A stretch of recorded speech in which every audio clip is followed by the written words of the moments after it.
कैसा लगा आप लोगों को दानेदार बीफ कौरमा। उम्मीद है आप लोगों को पसंद आएगा विलेज स्टाइल के साथ, गांव और देहाती तरीके से। उम्मीद है आप लोगों को पसंद आएगा। तो चलते हैं अगले स्टेप की तरफ। वीडियो को आखिर तक ज़रूर देखना ताकि तुहानू मुकम्मल तौर पर रहनुमाई मिल सके। बाकी मुहब्बत का शुक्रिया। हुण असीं अगले प्रोसेस की तरफ चलने हैं। बिस्मिल्लाहिर्रहमानिर्रहीम। अस्सलाम वालेकुम। उम्मीद करना तुसीं सारे ठीक हो। तुहाडा अपना भाई मोहम्मद बिलाल सफदर तुहाडी खिदमत विच हाजिर है। अल्लाह के फजल करम और शुक्र के नाल उम्मीद करा तो सारे ठीक हो। अज मैं तैयार करिंदा पे अपने गाँव के बहुत मज़ेदार उमदा खस्ता रेसिपी जिंदा बच्चे तो लैके वड्डे तक बड़े फैन हैं पे। अज असीं तैयार करते पे दानेदार बीफ कौरमा विलेज स्टाइल के साथ। तो बनाना बिल्कुल आसान तरीका है, कोई मुश्किल नहीं। एक नया और मुनफरिद अंदाज में तैयार करेंगे। तो बिना टाइम वेस्ट के असीं चलने हैं वीडियो की तरफ। तो हर वीडियो के रिक्वेस्ट करेंदी है वीडियो आखिर तक जरूर वेख्या करो। बाकी मुहब्बत का शुक्रिया। बीवर जिमें कि तुहानू पता उबाल के मैं रखा ताकि टाइम बच जाए। 3 किलो बीफ आई साढ़े को मज़ेदार। उस तो बाद आधा किलो टमाटर इन पे। उस तो बाद 10 तो 15 जवे थोम देने, अदरक का टुकड़ा। उस तो बाद एक लैमन है पिया। उस तो बाद 1 के बराबर साढ़े को प्याज इन हाफ kg। तो हुण असीं चलने अगले स्टैप की तरफ। उस दे नाल साढ़े को मिसालें का डब्बा पूरा तैयार होया पिया। तो हुण असीं अगला प्रोसेस शुरू करते पे। तुहाडे अगों शेयर करें वीडियो को आखिर तक तुसीं जरूर वेख्या। बाकी मुहब्बत का शुक्रिया। जिवें कि तुहानू पता घ्यो साडा गर्म हो चुका है। खूबसूरत कढ़ाई रखी हुई है। हुण असीं तुहानू कौरमे का नाम लिया मैं बीफ कौरमा। उहदे कारण सब तो पहले नंबर पर वसल जाते पे। बिस्मिल्लाहिर्रहमानिर्रहीम। 1 किलो जिवें तुहानू मैं दस्सिया वसल तो वसल मैं पा दिते ने। वसलों की तादाद चेक कर लो भाई कितनी क्वांटिटी है भाई। तो ये वसल असीं इहदे पा दिते ने। हुण असीं इन्हां ब्राउन करेंगे तुहाडे सामने करांगे। लेकिन ये नहीं कि सिर्फ कच्चे पक्के वसल करो विच कच्चे पक्के टमाटर पाओ तो मरचा शर्चा पा के लो जी तैयार। ना ना ना ना ना ना, अभी तो शुरुआत है जनाब। लेकिन उससे पहले आप लोगों ने बिलाल विलेज फूड को तो सब्सक्राइब करना भूल ही गए होंगे।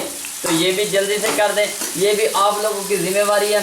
मुहब्बत का शुक्रिया। मैं जल्दी जल्दी ब्राउन करें रोस्ट करें तो बात दोनों भी खाई। जिमें कि तुहानू पता है वसलों की लुक तुहाडे सामने नजर आ रही है। तो तुहाडे ज़हन चो सी कि बिलाल भाई ये तो भुनी लग चुकी है। लेकिन नहीं हो भाई नहीं।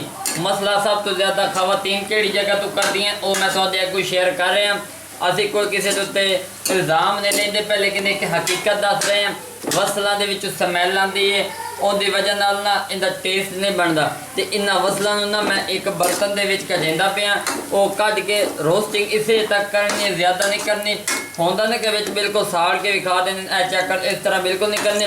हल्की आँच के उत्ते इन्होंने रोस्ट करना ताकि इन्हों की 50% जान बच जाए तो 50% यूज़ हो जाए। ये चेक कर लो एक जाली जी है साढ़े को। इस दे विच असीं सारे प्याज जिहड़े ना वारी वारी करके कढेने ते वध तुहानूं इहदा असल जिहड़ा राह है ना वो शेयर करांगे।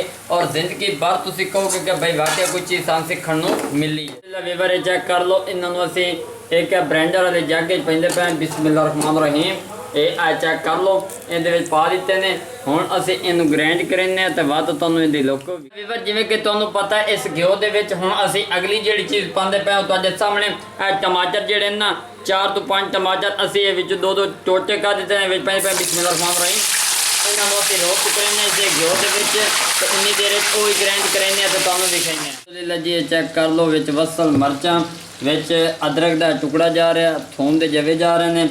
ये चेक कर लो ये पा दिते ने। हुण असीं इहनूं उत्ते रख के ग्राइंड करेंगे तो तुहानूं फिर विखाइने जी। टमाटर साडे बिल्कुल रोस्ट हो चुके हैं। ये टमाटर असीं इस जाली विच पैंदे पे।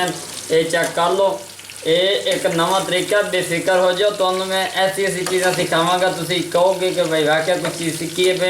ये चेक कर लो जी टमाटर सारे रोस्ट करके असीं इस जाली की मदद नाल कट लैने। ये चेक कर लो हुण इसे फ्लेम दे विच ना असीं उत्तों ना जिहड़े प्याज़ां नूं रोस्ट कीता है पिया या मरचां या थोम या अदरक है वो वाला मलबा असीं विच पैंदे पे। बिस्मिल्लाहिर्रहमानिर्रहीम। अल्हम्दुलिल्लाह जी। चेक कर लो ये ग्रेवी असीं इहदे विच पा दित्ती है। हुण असीं इहनूं अच्छी तरह वो करेंगे विच मिक्स। तो उन्नी देर ना असीं टमाटरां की ग्राइंडिंग करेंगे तो बाद तुहानूं अल्हम्दुलिल्लाह जी इहदी बुनाई होने लग गई है क्योंकि हुण इहदे विच स्मैल खत्म हो गई है। ये चेक कर लो बिस्मिल्लाहिर्रहमानिर्रहीम। टमाटर का पल्प इहदे विच आ गया है। हुण मज़ेदार गल तुहानूं मैं ये भी दस देवां कि ਤੁਹਾਨੂੰ ਇਹ ਜੋ ਮੈਂ ਆਖਿਆ ਮਟਨ ਕੋਰਮਾ ਤੇ ਕੋਰਮੇ ਦੀ ਸਭ ਤੋਂ ਇੰਪੋਰਟੈਂਟ ਗੱਲ ਬੀਫ ਕੋਰਮੇ ਦੀ ਸਭ ਤੋਂ ਇੰਪੋਰਟੈਂਟ ਗੱਲ ਇਹ ਹੈ ਕਿ ਇਹ ਵੇਖ ਲਓ ਵੀ ਇਹਦੀ ਬੁਨਾਈ ਕਿਤਨੀ ਪਿਆਰੀ ਹੋਗੀ। ਮਟਨ ਲਾ ਲਓ, ਬੀਫ ਲਾ ਲਓ, ਮੇਰੇ ਮੂੰਹ 'ਚ ਮਟਨ ਨਿਕਲਿਆ, ਬੀਫ ਨਿਕਲਿਆ, ਉਹਦੀ ਵਜ੍ਹਾ ਇਹ ਹੈ ਕਿ ਇਹ ਤਿੰਨੋਂ ਚਾਰੋਂ ਚੀਜ਼ਾਂ ਤੁਸੀਂ ਇਸ ਸਟਾਈਲ ਦੀਆਂ ਪਕਾਓ, ਵਿੱਚ ਕੱਚਾਪਨ ਸਮੈਲ ਸਭ ਖਤਮ ਹੋ ਜਾਏਗਾ। ਇਹਦੀ ਹੁਣ ਅਸੀਂ ਬੁਨਾਈ ਚੰਗੀ ਕਰਾਂਗੇ, ਉਸ ਤੋਂ ਬਾਅਦ ਤੁਹਾਨੂੰ ਲੁੱਕ ਵੀ ਕਹਿੰਦੇ, ਉਸ ਤੋਂ ਪਹਿਲੇ 2 ਮਿਰਚਾਂ ਵੀ ਦਵਾ ਗਈਆਂ ਨੇ ਤੇ ਇਸ ਦੀ ਯਾਨੀ ਕਿ ਬੁਨਾਈ ਕਰਾਂਗੇ ਤਾਂ ਬਾਅਦ ਤੁਹਾਨੂੰ ਜਿਵੇਂ ਕਿ ਤੁਹਾਨੂੰ ਪਤਾ ਬੁਨਾਈ ਬੜੀ ਟਫ ਕਲਾਸ ਦੀ ਹੋ ਚੁੱਕੀ ਹੈ, ਬਹੁਤ ਹੀ ਪਿਆਰੀ ਖੁਸ਼ਬੂ ਆਉਣ ਲੱਗ ਗਈ ਹੈ ਔਰ ਪਕਾਈ ਦੇ ਵਿੱਚ ਕਸ ਕਸਰ ਦਾ ਅਸੀਂ ਛੋੜੀ ਕੋਈ ਨਹੀਂ। ਤੇ ਹੁਣ ਇਹ ਚੈੱਕ ਕਰ ਲਓ ਮਸਾਲੇ, ਇਹਦੇ ਵਿੱਚ ਖੁਸ਼ਕ ਧਨੀਆ ਜਾ ਰਿਹਾ, ਗਰਮ ਮਸਾਲੇ ਦਾ ਪਾਊਡਰ, ਨਮਕ, ਜ਼ੀਰਾ, ਕਲਵੰਜੀ, ਅਜਵਾਇਣ और हल्दी और चाट मसाला। ये मिसाल यानी कि ना कौरमे टाइप मिसाले जितने के सारे विच में यूज़ कर रहे हैं। ये वेख लो ये उत्तू जा रहे हैं। बिस्मिल्लाहिर्रहमानिर्रहीम अल्हम्दुलिल्लाह जी माशाल्लाह। ये मिसाले जितने तुसी तेज़ विच पाओगे उतना टेस्ट विच आएगा। ऐ चेक कर लो हुण इहदे विच मज़ीद लुक प्यारी आएगी क्योंकि मिसाले सारे विच चले गए हैं। ग्रेवी की शेप हुण असल आ रही है तो हुण असीं इहनूं 5-7 मिनट पकाइने हैं ताकि अच्छी तरह ये मिसाले मिक्स हो जाए। फिर अगली लुक तुहानूं विखाइने अल्हम्दुलिल्लाह जी बल्ले माशाल्लाह जी माशाल्लाह। बीफ कोरमा मटन कौरमे की पहचान आ चुकी है। ग्रेवी टफ क्लास की तैयार हो चुकी है। हुण इहदे तो असीं बीफ पावांगे। बिस्मिल्लाहिर्रहमानिर्रहीम अल्हम्दुलिल्लाह जी। आ चेक कर लो कि असीं इहदे विच बीफ पा दिता है। लुक तुहाडे सामने नज़र आ रही है। तो हुण असीं इहनूं चंगी रीत मिक्स करेंगे दे विच। ते आ चेक कर लो बर्तन के हिसाब नाल बिल्कुल असीं बराबर ही पाया। ये वेख लो इनू असीं चंगी रीत मिक्सिंग करेंगे तो वत तुहानूं अल्हम्दुलिल्लाह जी माशाल्लाह। बहुत ही मज़ेदार खूबसूरत ज़ायकेदार बीफ कोरमा जिहड़ा ना तैयार हो चुका है। बहुत ही खूबसूरत इनकी लुक नज़र आ रही है और ग्रेवी इनकी चेक कर लो और मज़ेदार इनकी पकाई हुई है। ये वेख लो जी माशाल्लाह जी। एक दाना इहदा खिलिया हुआ नज़र आ रहा है। तो हुण असीं इहनूं 5 ਤੋਂ 7 मिनट होर पकाइने हैं। उस तो बाद उतारने हैं तो अपने व्यूअरां दे कोई शेयर करेंगे क्या टेस्ट है। और मज़ेदार गल है कि इनकी असीं पकाई इतनी टफ क्लास की की है। पानी इहदे विच बिल्कुल कोई नहीं। ये सारी जिहड़ी ना खिदाई चिकनाई वो गोई दी अपनी है क्योंकि असीं इहनूं उबाल के रखे हुए हैं और वक्फे फवक्तन असीं इहनूं नाल लगदे हिलाइंदे भी पाए हैं क्योंकि पकाई इनकी मुकम्मल हो चुकी। अल्हम्दुलिल्लाह जी फाइनली जिहड़ा ना ये चेक कर लो भी कितना टेस्ट नुमा ये तैयार होया। बीफ कोरमा और ज़ायकेदार इनकी लुक ये है कि इहदे विच घी का नितार भी बहुत कम है पिया। और हुण असीं इहनूं एक मिट्टी के बर्तन शिफ्ट करेंदे पे हैं ताकि खावन का भी मज़ा आवे तुहानूं भी ते सानूं भी। तो इसी दौरान अगर आप लोगों ने बिलाल विलेज फूड को सब्सक्राइब नहीं किया तो जल्दी से कर दें। ये आप लोगों की तरफ से हमारे लिए प्यार इनाम और मोहब्बत होती है। ऐ चेक कर लो जी माशाल्लाह सुभानअल्लाह जी। बहुत ही खूबसूरत इनकी लुक नज़र आ रही है। गरीबी नुमा ये तैयार होया। ये वेख लो जी अल्हम्दुलिल्लाह। ये हुण असीं इहदा टेस्ट भी तुहाडे सामने करांगे। ये वेख लो भी कितना सुक्का भुना और रोस्ट तैयार किया गया। उम्मीद है तुहानूं पसंद आएगा। तो बाकी मैं देना निक्की जी एक बोटी तरोड़ के तुहाडे सामने खा के विखा देना।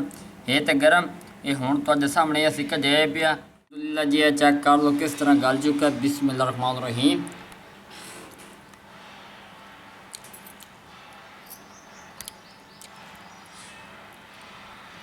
अल्हम्दुलिल्लाह जी। अल्लाह के फजल करम और शुक्र के नाल बहुत मज़ेदार बीफ कोरमा तैयार किया गया विलेज स्टाइल के नाल। उम्मीद है तुहानूं रेसिपी सादा अंदाज माहौल पसंद आएगा। अगर पसंद आ जाए तो बिलाल विलेज फूड को सब्सक्राइब जरूर कर देना। अपना ढेर सारा ख्याल रखना। एक नई वीडियो में मुलाकात होगी। अल्लाह हाफिज़।